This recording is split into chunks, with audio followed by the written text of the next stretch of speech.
3:14 a.m. This is the exact razor-sharp timestamp when the architect within you officially loses the keys to the empire. Look at your hands. In the dim, flickering light of a luxury penthouse, they don't look like the tools of a creator anymore. They look like compromised hardware, twitching under the command of a foreign molecular script. You are sitting on a velvet sofa that costs more than a family car, surrounded by the sterile, cold beauty of success, but your internal BIOS is reporting a critical, unrecoverable error. The synthetic siren has entered the stream. This is the beginning of the user.illusion protocol. It doesn't start in a gutter or a dark alley. It starts with an invitation to a higher plane of existence. The reagent is pink, a vibrant, toxic neon pink powder scattered across a black marble table like crushed stars from a dying galaxy. To the uninitiated, it looks like status. It looks like the ultimate dopamine hack for the elite. But to the pathologist of the abyss, it is a Trojan horse. Tusi, the pink phantom, is not a single drug. It is a chaotic, unpredictable cocktail of stimulants and dissociatives designed to bypass every single biological firewall your brain has spent millions of years building. The moment the first microgram touches your system, the architect is moved to a read-only partition. Your frontal cortex, the seat of your Machiavellian strategy, your ambition, and your self-preservation, is uninstalled. You are no longer the operator of your life. You are the resource being consumed. The synthetic ghost takes the helm, and its first command is to delete the reality of your surroundings. The visual rage of this moment is a masterpiece of contrast. Outside the floor-to-ceiling windows, the city is a grid of neon light and dark obsidian, a motherboard of millions of souls. But inside, your world is narrowing down to the pink dust on the marble. You feel the first wave of the neon illusion. It's not a high, it's a total system overwrite. Your heartbeat, once a steady, calculated rhythm of a leader, is now a frantic, erratic drumbeat of a machine on the verge of melting down. You look at the crystal glass in your hand, the expensive liquid reflecting the toxic pink glow, and you realize you can't remember why you are here. You can't remember the names of the people in the room. They are just blurred textures in a low-resolution simulation. The scent of expensive French perfume clashes with the sharp, ozone-like stench of the chemical rot as your body begins to prioritize the hallucination over survival. This is the Machiavellian contract in its purest form. The parasite promises you the throne of a neon kingdom, but the price is the deed to your soul. You are the architect of a vanishing empire, watching through the dilated, pitch-black pupils of your mask as your core files are formatted. The status bar in your mind is flashing. Dopamine, 99%. System integrity, 1%. You are leaning forward, a biological glitch in a high-end suit, staring into the pink void, waiting for the final click. The synthetic siren is singing, and you have already forgotten how to plug your ears. The hijack is complete. The user is deleted. The illusion is the only thing left. The penthouse is no longer a sanctuary of power. It has become a laboratory of terminal decay. Look around this room. The silk curtains, the gold-plated fixtures, the original oil paintings. They are all nothing more than expensive background textures in a simulation that is currently crashing. The air is thick, saturated with the smell of luxury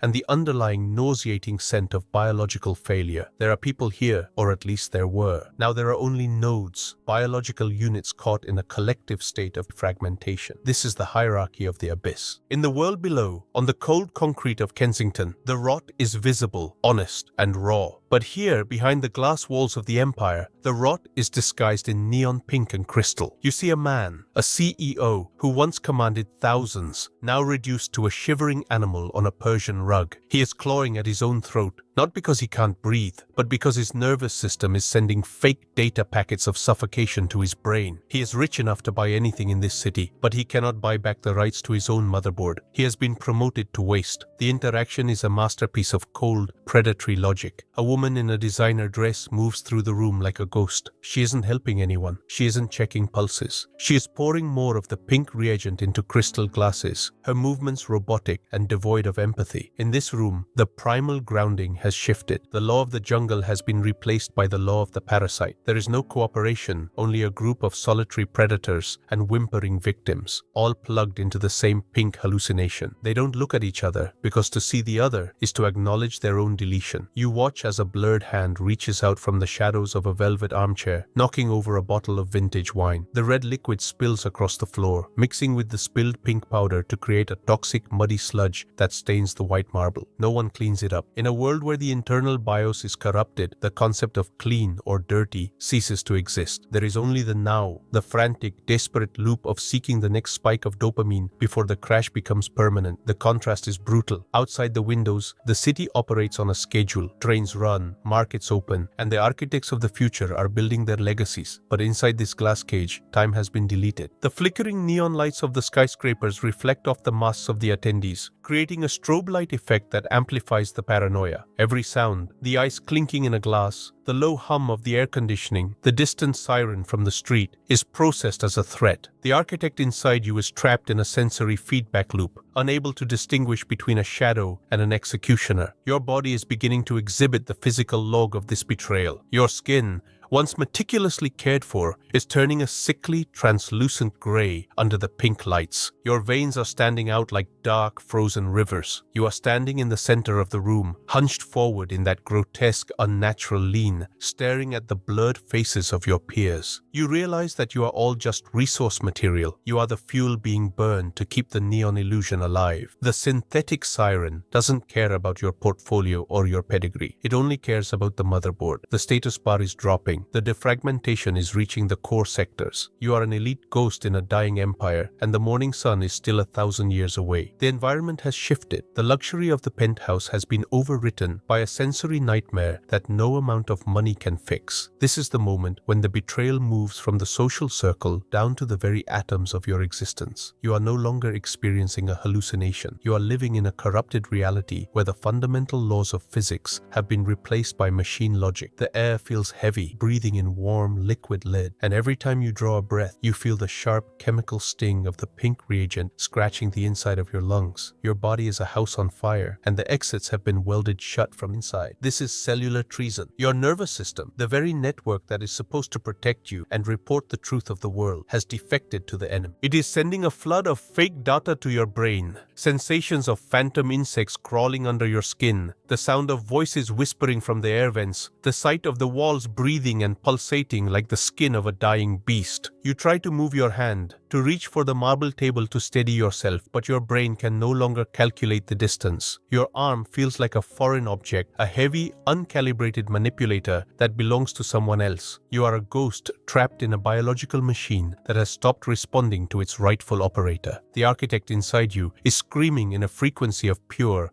unadulterated terror. He is watching the system crash in real time, helpless as the pink phantom begins the final liquidation of your memories. You try to think of something solid, something real, the street you grew up on, the smell of rain on asphalt, the weight of a physical book in your hands. But those files are being corrupted as you reach for them. They are being overwritten by the neon pink glare and the low-frequency hum of the electronics in the room. Every memory is being turned into a digital artifact, a grainy, low-resolution ghost of what it used to be. The parasite is not just stealing your present, it is harvesting your past to fuel the illusion. Your core temperature is fluctuating wildly, a biological roller coaster that your hypothalamus can no longer manage. 1 second you are burning, a furnace of chemical energy that makes you want to tear the clothes from your body. The next, you are encased in a tomb of ice, your teeth chattering so hard they threaten to shatter. Your heart is no longer a pump, it is a frantic, dying bird trapped in a cage of ribs. Its rhythm so erratic that you can feel the blood stuttering in your vein. Chemical rot is accelerating. You look at your reflection in the polished black marble and you don't recognize the creature staring back. The eyes are just two black dilated voids, reflecting a world where light has lost its meaning. The people around you are no longer human. They have become distorted, jagged silhouettes. Their movements jerky and unnatural like frames dropped from a faulty video file. You see a woman laughing, but the sound comes out as a distorted, metallic screech that echoes in your skull for an eternity. You see a man trying to speak, but his words are just a soup of meaningless syllables, the discarded fragments of a language that no longer exists in this pink-lit abyss. You realize that this is the final stage of the contract. The synthetic siren has finished the harvest. It has extracted every bit of value from your consciousness, leaving behind a shivering, masked shell to watch the final shutdown. The status bar is flashing red. The motherboard is beginning to smoke. You are standing on the very edge of the vacuum, and the only thing keeping you from falling is the cold, hard weight of the the mask on your face. The transition is complete. The luxury of the high-rise has officially transformed into a high-security tomb. The glass walls that once offered a panoramic view of your empire are now nothing more than 1,000 transparent vulnerabilities. In this stage, the pink reagent has finished melting your empathy and has begun to solidify into a diamond-hard, crystalline paranoia. You are no longer a guest at a party. You are the last defender of a crumbling fortress. The synthetic siren has changed its tune from a seductive whisper to a screaming air raid siren that only you can hear. This is the elite paranoia protocol. Every shadow in the corner of the room is now a hitman sent by the system to reclaim your remaining assets. Every flickering LED on the wine cooler is a surveillance camera transmitting your biological failure to the world below. You find yourself crawling across the marble floor, dragging your heavy, unresponsive limbs toward the heavy steel door of the penthouse. You need to lock it. You need to engage the deadbolts. You need to ensure that the horde from the streets, the ones you used to look down upon, can't get in to see the architect in his moment of total defragmentation. The people around you have shifted from ghosts to active threats. You watch a man reach into his jacket pocket, and in your corrupted BIOS, that movement is rendered as a predator drawing a weapon. Your heart rate spikes into the lethal zone, a frantic hammer against your chest, but you can't move. You are paralyzed by the vertical void, stuck in that grotesque folded lean, while your brain is screaming for a fight that your muscles cannot execute. You are a captive audience to your own execution. You see a woman staring at you from across the room, her dilated black pupils reflecting the toxic pink light, and you realize she is thinking the exact same thing. You are two predators trapped in a glass cage, both convinced the other is the executioner. The scent in the room has changed again. The expensive perfume is gone, replaced by the suffocating metallic stench of fear and the ozone of a short-circuiting nervous system. You feel the chemical rot tightening its grip on your throat. Your circulation is failing. Your fingers are turning a dark, necrotic blue, but you can't feel them. The pain has been uninstalled to make room for the terror. You look out at the city lights, and they look like the glowing eyes of a vast, unthinking beast waiting for your fortress to fall. You're at the top of the world, and you have never been more vulnerable. The Machiavellian logic is now turning on itself. You spent your life building walls, creating hierarchies, and ensuring your dominance, but the parasite has used those very structures to isolate you. You are alone in a crowd of dying elite. There is no help coming. There are no emergency services for a soul that has been reformatted. You try to reach for your phone,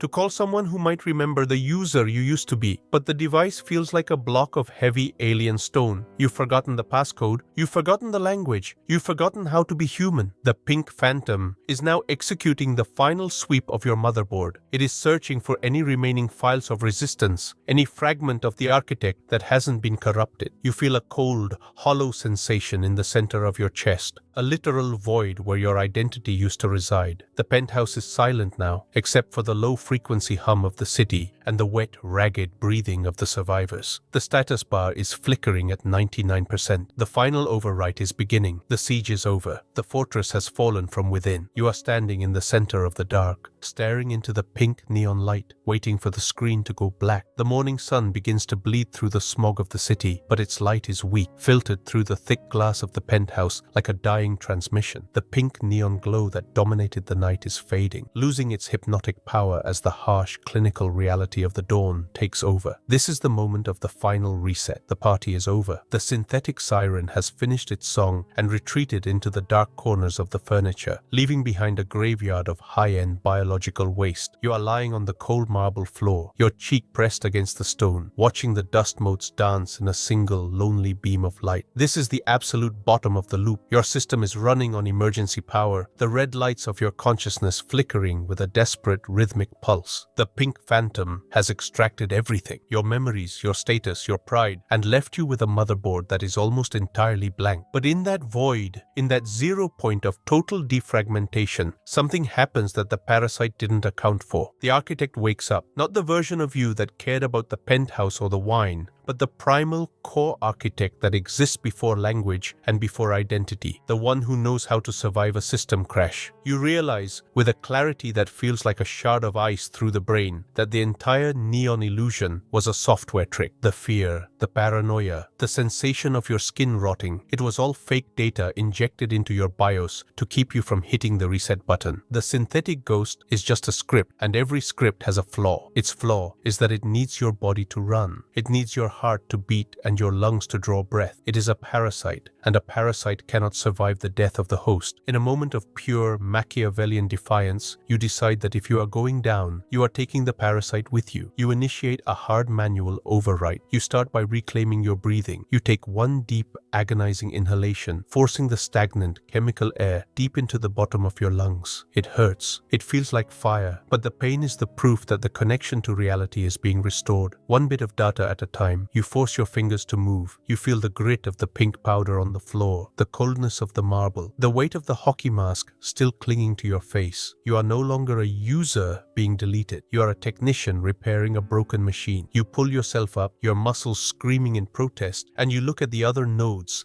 scattered across the room. They are still caught in the loop, staring at nothing, their motherboards fried. You don't help them. You can't. In the hierarchy of survival, you only have enough processing power to save one system. You reach the balcony door and slide it open. The cold morning air hits you like a physical blow, a violent primal grounding that shocks your nervous system back into alignment. You stand on the edge of the city, the architect looking out over his ruined empire. The chemical rot is still there, lingering in your veins, but the synthetic siren is silent. You've quarantined the virus. You've locked the corrupted files in a dark sector where they can no longer execute commands. You turn away from the penthouse, away from the pink dust and the crystal ghosts, and you walk toward the heavy steel exit. The loop is broken, but the price was your entire biography. You walk out into the city as a blank slate, a rebuilt BIOS in a damaged frame. You are no longer the elite. You are something much more dangerous, a survivor who knows the exact architecture of the abyss. The pink illusion has been uninstalled, leaving behind a cold, hard sovereignty. As the elevator descends to the street level, you feel the final reset complete. The screen goes black for a millisecond, and then the new code begins to write itself across the void. You are back, and this time you aren't building a penthouse. You are building a fortress that no molecular hacker can ever hope to penetrate. The architect has reclaimed the motherboard, the game is over, and a new one has just begun.